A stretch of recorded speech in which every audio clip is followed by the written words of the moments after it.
देख रहे हैं स्टार न्यूज 21। नजर हमारी, विश्वास आपका।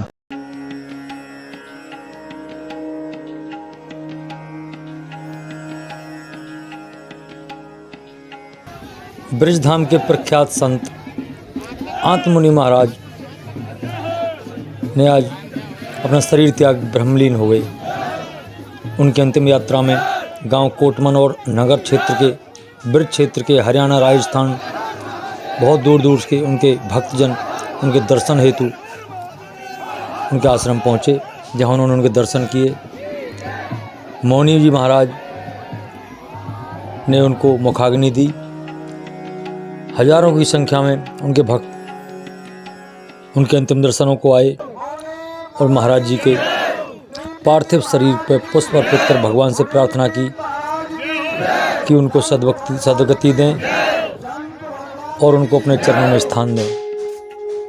सर्वप्रथम मौनी बाबा के निर्देशानुसार समस्त कोटवन गांव और आसपास के गांवों के लोगों ने उनका विमान निकाला। जयकार्य हर हर महादेव के, हनुमान जी महाराज के, राधा रानी के, परमात्मा का नाम लेते हुए शंख ढोल और तरह तरह के भजन कीर्तन के साथ उनके पार्थिव शरीर के साथ हजारों का जनसमूह चल रहा था। जनसमूह के साथ महिला, पुरुष, बच्चे, जो जितने भी वहाँ उनके भक्त थे, सबकी आंखें नम थीं। नगाड़ियाँ, ढोल सब बज रहे थे और भगवान का संकीर्तन चल रहा था। उसके बाद वहाँ पे तमाम राजनीतिक दलों के नेता, आसपास क्षेत्र के गणमान्य लोगों ने आके इन महान विभात्मा संतात्मा की पार्थिव शरीर पर पुष्प अर्पित किए और उनको भावभीनी श्रद्धांजलि दी। आसपास के क्षेत्र के सभी गणमान्य व्यक्तियों ने अपने हाथों से उनकी चिता सज्जा तैयार की और मुनि जी महाराज ने उनको मुखाग्नि दी। मुनि जी महाराज भी बहुत ही पहुँचे हुए संत हैं। सभी क्षेत्र के गणमान्य लोगों से आग्रह किया और उनके पार्थिव शरीर के चारों तरफ परिक्रमा कर उनको मुखाग्नि दी। ये जो चिता जल रही है, यह कोई साधारण नहीं है।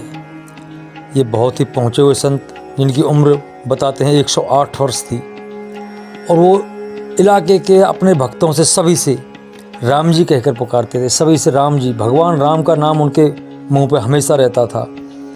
भगवान राम के नाम से ही प्रत्येक भक्त को पुकारते थे। वो किसी से भी कहते थे राम जी ये काम कर दो, तो उनका कहना आज तक किसी ने नहीं टाला। उन्होंने आज से 75 वर्ष पूर्व एक कन्या विद्यालय की नींव रखी और विद्यालय को सुचारू रूप से चलवाया। आज वहाँ उनके अंतिम दर्शन के लिए उत्तर प्रदेश सरकार के कैबिनेट मंत्री चौधरी लक्ष्मी नारायण अपने दलबल के साथ वहाँ पहुँचे। उन्होंने भी अपनी तरफ से श्रद्धांजलि दी। पूर्व मंत्री ठाकुर तेजपाल सिंह वहाँ पहुँचे, उन्होंने भी अपनी तरफ से बापूनी सिंधार जी श्रद्धांजलि दी।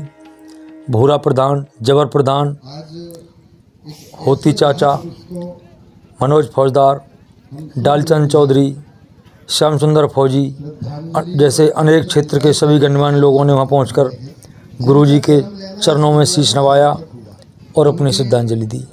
आइए देखते हैं रिपोर्ट। संत महाराज, बहुत सारे साथियों, मित्रों, ऐसे महापुरुष, ऐसी महान आत्मा सदियों में कभी कहीं धरती पर अवतरित होती है। ऐसे ही हमारे आत्मन महाराज थे, जो आज हमारे बीच से सबको रोता पिलकता छोड़ के चले गए। तो आप सबकी तरफ से, अपनी तरफ से परमपिता परमेश्वर से प्रार्थना करते हैं, आराधना करते हैं कि हे प्रभु, ऐसे संतों के लिए हम लोग क्या कामना करेंगे, वो तो सबकी बेहतरी पार पाने वाले हैं।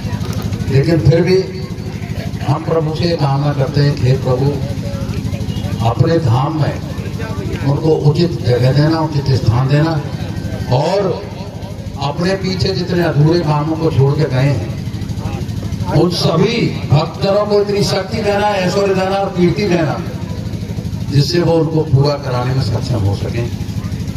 आत्मनि महाराज और हमारे मौनी महाराज दोनों ही संत, आत्मनि महाराज और मौनी महाराज दोनों ने इस इलाके के लिए बहुत कुछ किया, बहुत कुछ किया। मैं अभी सुन के बड़ा ताज्जुब कर रहा था। कोटवन में सबसे पहला प्राइमरी स्कूल 75 साल पहले आत्मनि जी ने बच्चे मुझे बनना है। कितने बड़े गौरव की बात है, 75 वर्ष पहले। और उसके बाद उनकी एक लगन थी शिक्षा के ऊपर, बहुत ज्यादा उनकी लगन थी। और इसी के लिए उन्होंने, आप देख रहे हैं, बालिकाओं के लिए इंटर कॉलेज की स्थापना की। हमारे स्टेडियम नहीं बन पाया लेकिन खेल के मैदान की बाउंड्री की। और राजस्थान में झुंझुनू जिले में कितनी शिक्षा संस्थाएं उनकी हैं जहां बच्चे शिक्षा दीक्षा देते हैं। जगह जगह इतना स्नेह, जगह जगह इतना भाव। तो ऐसे हृदय पोषी होते हैं जो धरती पर आते हैं। मित्रों, जो आज हमारे बीच से चले गए, लेकिन हम आज सब यही संकल्प लेकर यहाँ से जाएंगे और यही आत्मनि महाराज को सच्ची श्रद्धांजलि भी होगी कि जो मार्ग हमें दिखा के गए, जो सच्चाई का सत्य का मार्ग उन्होंने हमें दिखाया है, हम सभी आज संकल्प भी लेके जाएंगे तो सच्चाई और सत्य के मार्ग पर भी हम लोग चल करके उनका अनुसरण करेंगे, उनके सच्चे मार्ग पर चलने का काम करेंगे। ये ऋषि मुनियों की फकीरों की धरती रही है। हिंदुस्तान की इस धरती पर ऐसे लोग अवतरित होते रहते हैं, संतों की भूमि। और ब्रजभूमि तो हमारी सबसे महान, ब्रजभूमि में एक से एक महान संत, उनमें ही हमारे महाराज जी आते हैं। तो अब आज इस बात का सवाल उठता है कि उन्होंने विकास की बात तो सब कर देते हैं, राजनीति में हम लोग भी सुबह से शाम तक विकास की बात करते हैं, लेकिन सही मायने में संत होते होगी अगर उन्होंने विकास किया तो क्षेत्र का सबसे ज्यादा विकास आत्मनि महाराज ने। हम लोगों को भी संकल्प लेना चाहिए राजनीति। आज स्टेडियम की बात तो हम कर रहे हैं, लेकिन ये स्टेडियम बहुत पहले ही बन जाना चाहिए। लेकिन हम लोगों को भी संकल्प लेकर जाना चाहिए कि मुनि महाराज जी की अगर इच्छा थी तो जो खेल की आज इसकी बाउंड्री उन्होंने कराई है, तो निश्चित रूप से हम लोगों को भी संकल्प लेना चाहिए कि एक न एक दिन वहाँ स्टेडियम जरूर बनवा के रहेंगे। चारों तरफ पूरे ब्रज में आसपास के हमारे हरियाणा राजस्थान के सभी भक्तियां मौजूद हैं। मुझे मेरे साथी बता रहे इतना अटूट भाव राजस्थान में, जब बाबा के पार्थिव शरीर को लेने के लिए गए थे यहाँ से लोग, तो निकलने नहीं दे रहे थे। राजस्थान के लोगों का नहीं, आंसू भरभर के रो रहे थे, गाड़ियों के आगे लेट गए, कह रहे थे बाबा हम यही संस्कार करेंगे। इतना भाव था लोगों में। तो ऐसे संतों की महान की कृपा होती है। कभी कभी कभी अवतरित होते हैं टूट जाती है।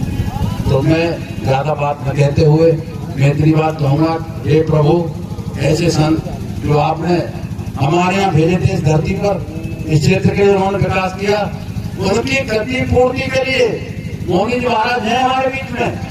लेकिन इसके बावजूद ही हम प्रभु से ये प्रार्थना करेंगे कि ऐसी शक्ति मुनि जी महाराज को भी देना, और जो भी संत इस तरह की क्षति पूर्ति हुई है उस क्षति पूर्ति को पूरा करने का काम हमारे प्रभु करें। बोलो मुनि जी महाराज की जय, मुनि बाबा की जय, तो ये धाम की जय, मौनी बाबा हमारे सक्षम। तो ऐसे संतों की हम यही कामना करते हैं, हे प्रभु ऐसे संतों को इस धरती पर अवतरित करते रहना, जिससे समाज का कल्याण करें, जनता का कल्याण करें। और अंत में मैं सभी आपकी तरफ से पुनः उनकी श्री चरणों में भूर श्रद्धांजलि देते हुए प्रभु से कामना करता हूँ, हे प्रभु अपने धाम में उनको उचित स्थान देकर इस ऐसा आत्मविश्वास के साथ देना कि जिससे वो निश्चित रूप से वहाँ बैठे बैठे ही यहाँ की जनता की, वहाँ बैठे बैठे वहाँ की जनता की ख्याल रखें, यहाँ की जनता के लिए अपनी शक्ति और सौर दे सकें। ये मैं प्रभु से कामना करता हूँ। जय।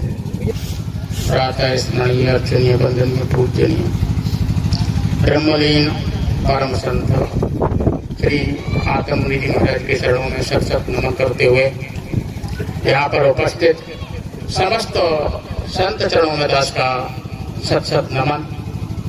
और जो भी महाराज जी को श्रद्धा सुमन अर्पण करने पधारे हैं, आज वो सभी बहुत बड़े भाग्यशाली हैं जो ऐसे महापुरुष को श्रद्धांजलि देने के लिए उपस्थित हैं। उन सब के लिए मैं बहुत बहुत साधुवाद और धन्यवाद करता हूँ। महाराज श्री आज पार्थिव शरीर से यहाँ उपस्थित नहीं है, पर ब्रह्मलीन होकर के आज भी वो आज हैं, आगे भी रहेंगे। केवल पार्थिव शरीर से गए हैं और आज का उनका आशीर्वाद आज भी आशीर्वाद हमारे ऊपर है और पीछे भी रहेगा।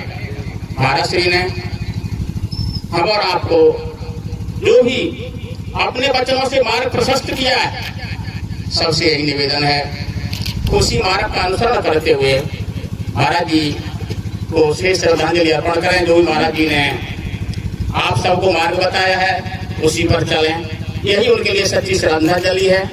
जैसे कि अभी मुझे बताया गया था कि महाराज जी आगामी जो क्या कार्यक्रम रहेगा, तो हमारे संतों की मतानुसार आज से एक दिन बाद यानी आज 20 तारीख है, 22 तारीख को महाराज को अस्थि संचय कार्यक्रम रहेगा। महाराज जी की अस्थि गंगा जी में पहुंचाई जाएंगी और 8 मार्च को संत परंपरा के अनुसार महाराज जी की 17वीं जो संतों में होती है 17वीं संस्कार होगा। इन्हीं शब्दों के साथ मैं महाराज जी को अपनी वाणी से सच्ची श्रद्धांजलि अर्पण करते हुए जय जय श्री सीताराम बोलो मुनि जी महाराज की जय, बाबा की जय।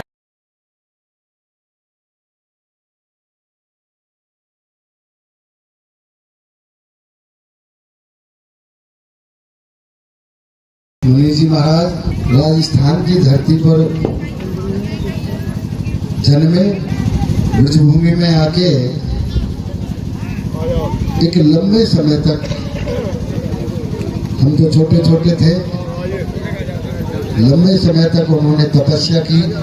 ये महसूस किया मैंने,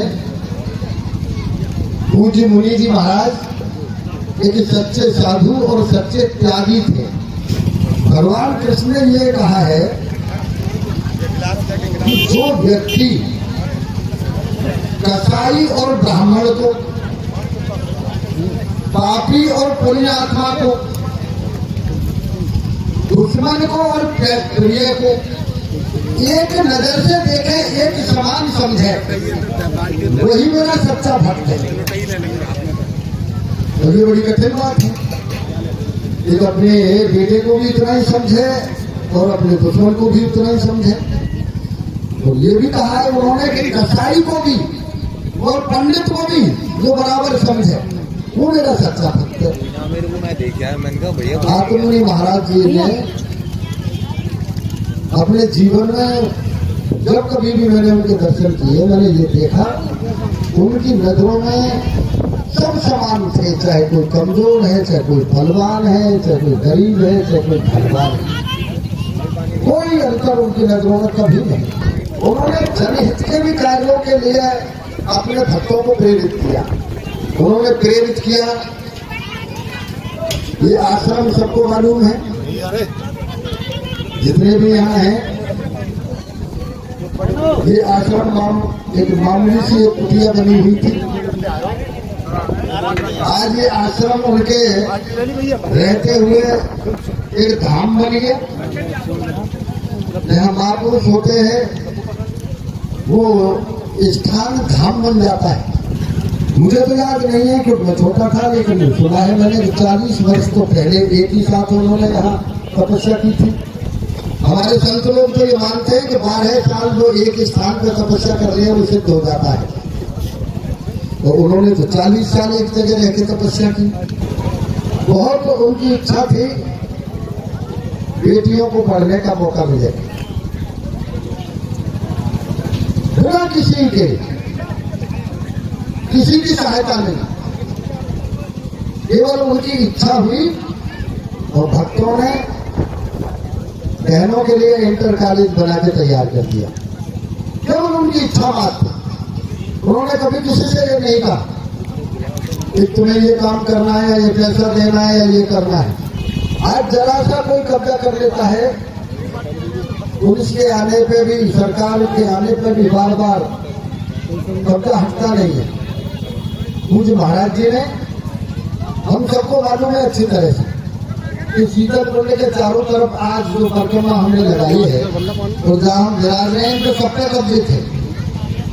महाराज जी की केवल इच्छा मात्र से ही अपने आप होंगे, कोई कहने की जरूरत नहीं पड़ी, कोई शक्ति की आवश्यकता नहीं पड़ी, बस उनकी इच्छा मात्र थी। शीतल कुंड, जो शीतल कुंड की कथा है ना, जब शंखचूड़ को भगवान कृष्ण ने मारा तो यही आके मारा और भगवान कृष्ण ने इसी कुंड में आके स्नान किए, शांति, इसीलिए इसका नाम शांति कुंड है, शीतल कुंड है, इसीलिए शीतल कुंड है। ऐसे शीतल कुंड पे हम सवार, हम सबकी श्रद्धांजलि क्या है? सच्ची श्रद्धांजलि ये है, यहाँ के भक्तों को मालूम है पूज्य महाराज जी की इच्छा थी कि ये डिग्री कॉलेज होना चाहिए बेटियों का। पूज्य महाराज जी की इच्छा थी कि शीतल कुंड का निर्माण होना चाहिए, शीतल कुंड की परिक्रमा का भी निर्माण होना चाहिए। इस आश्रम को और भव्य बनाने के लिए उनकी योजनाएं थी। ये उनके सभी भक्तों को पता है, खासतौर से कोटवन के तो हर आदमी को पता है। स्टेडियम की उनकी इच्छा थी। हमारी सबकी सच्ची श्रद्धांजलि यही है, जो उनकी इच्छा थी उनकी सेवा में जो भी हम कुछ कर सकते हैं उनकी इच्छा को पूरा करने के लिए करें, यही हमारी सच्ची श्रद्धांजलि है।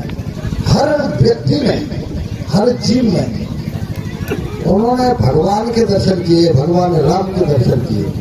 जो पता चला शायद उनकी अंतिम इच्छा भी यही थी कि मौनी जी महाराज उनका संस्कार करें।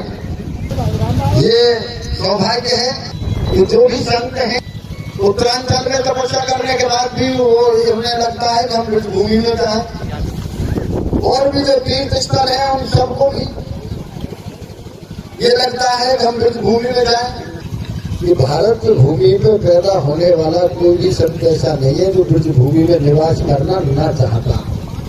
एक रस्म के रूप में आप सबकी ओर से, उत्तर प्रदेश सरकार की ओर से, पूरी ब्रज भूमि की ओर से, मैं राधा रानी से, कन्हैया जी से ये प्रार्थना करता हूँ, एक श्री जी अपने धाम में मुनि जी महाराज को अपने पास शरण दें। उनकी सदैव कृपा यहाँ उनके सब भक्तों पे, हम सब पे हमेशा बनी रहे, और जो भी उनके अधूरे कार्य हैं ऐसी भावना और ऐसी शक्ति हम सबको प्रदान करें कि जो उनके कार्य अधूरे रह गए हैं उन सबको हम पूरा कर सकें। उन्हें आप सब की ओर से पूज्य मुनि जी महाराज के चरणों में सत सत नमन।